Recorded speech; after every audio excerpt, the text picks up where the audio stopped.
আল্লাহর কসম, এমন একটা স্ত্রী যদি পাইয়া থাকুরে মুমিন, তুমি বাইরে বাইরে কষ্ট করবা, তোমার স্ত্রী ঘরে বসে নামাজ পড়বে, যায় নামাজ বিছাইয়া দোয়া করবে, জান্নাতের বাগান তুমি পেয়েছো। মদিনার নবী বলেন, আমি মুহাম্মদের জীবনটাও শুরু জীবনটাই এমন ছিল। আম্মা জান আয়েশা বলেন, আমি দেখি নবী আমার হুজরায় বসে কান্না করেন। আমি আয়েশা ভয় পেয়ে গেলাম, ও পয়গম্বর কেন কাঁদেন? আমি আয়েশার কোনো বেয়াদবি হয়েছে নাকি বলে কেন?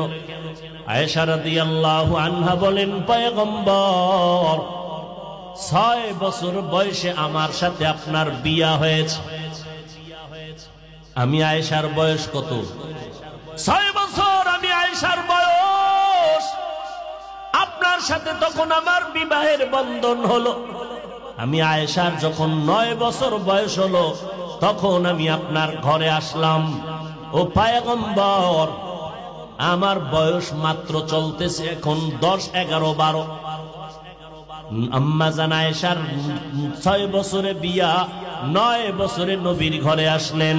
আম্মা জান আয়েশা রাদিয়াল্লাহু আনহার 18 বছর যখন হলো, তখন আমার নবী দুনিয়া থেকে বিদায় হয়ে চলে গেলেন। আর আমার এলাকায় আমার বোনের বয়স 20-25 হইয়াও যায়, আর বড় বিয়ার খবর নাই।